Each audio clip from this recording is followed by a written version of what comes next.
Guys আসসালামু আলাইকুম। আজকে ইফতারের জন্য পেঁয়াজু বেগুনি বেসন করে নিয়েছি সময় স্বল্পতার কারণে। আর এই যে আলুর চপ বানাচ্ছে। গাইস সাথে থাকুন, দেখতে থাকুন। চপ বানানোর জন্য আমি ঝাল পেঁয়াজ আর ডাল বাটাটা একসাথে মাখিয়ে নিচ্ছি। যেখানে পেঁয়াজের ভিতরে আমি রং দিইনি, এখানে শুকনো ঝাল বাটা সেটার ভিতরে একটু মিক্সড করে দিচ্ছি যাতে কালারটা আসবে এবং স্বাদটা অন্যরকম একটু ঝাল ঝাল হবে। রোজার দিন একটু ঝাল ঝাল খেতে বেশ ভালো লাগে, সেজন্য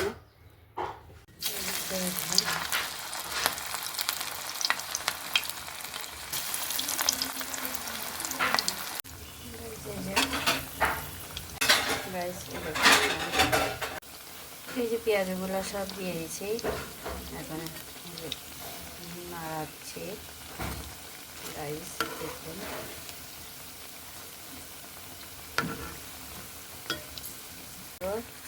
একটু হলে মানে ভালো হয়, একটু মচমচে হবে। একটু বাঙালি পরিবারে নিজেরাই সবাই বানায়।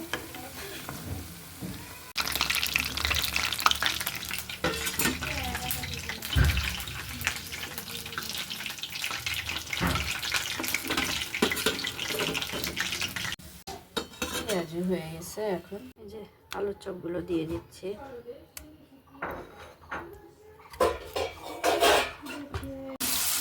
দিয়ে দিলাম। গাইস দেখুন, এখন আমি আলুর চপগুলো দিয়ে দিচ্ছি।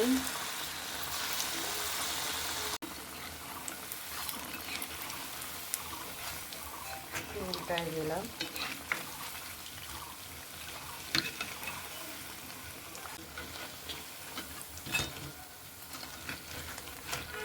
এই দেখুন আলুর চপগুলো প্রায় হয়ে আসছে, লাল লাল হবে। আমি কিন্তু কোনো রং ইউজ করিনি।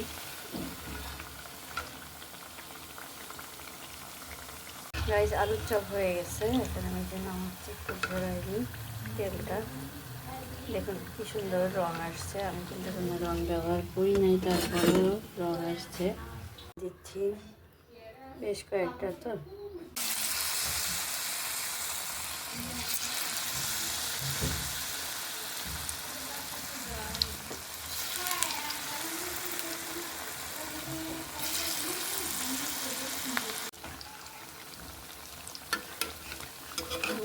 দিচ্ছি।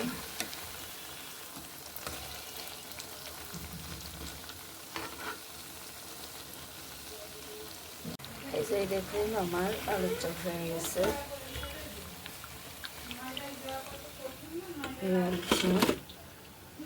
পাশে আলুর চপ, পাশে পেঁয়াজু বেগুনি বানাবো।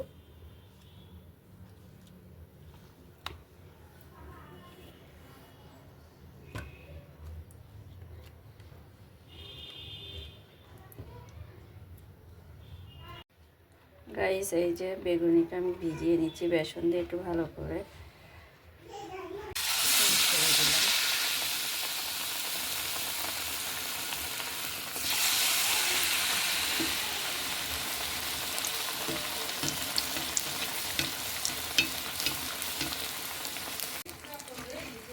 গাইস এই যে বেগুনি বানালাম।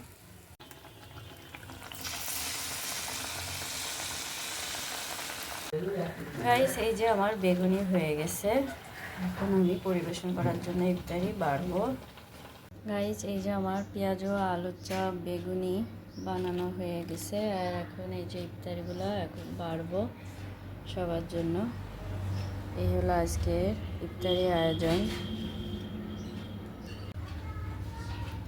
গাইস এই হলো আজকের বানানো পেঁয়াজ ও আলুর চপ বানালাম, বেগুনি বানালাম। আর হলো এই ফল, ছোলা, সবজি আছে এখানে, টমেটো, খিরাই, এই সব আয়োজন করা হয়েছে আজকে ইফতারিতে। গাইস দেখতে থাকুন। গাইস এই যে আমি পরিবেশন করলাম সব কিছু, এই যে বাড়লাম। দেখুন আমার এই বাড়াটা যদি আপনাদের ভালো লেগে থাকে বেশি করে সাবস্ক্রাইব করে দিয়েন, লাইক করেন, শেয়ার করেন। ধন্যবাদ সবাইকে।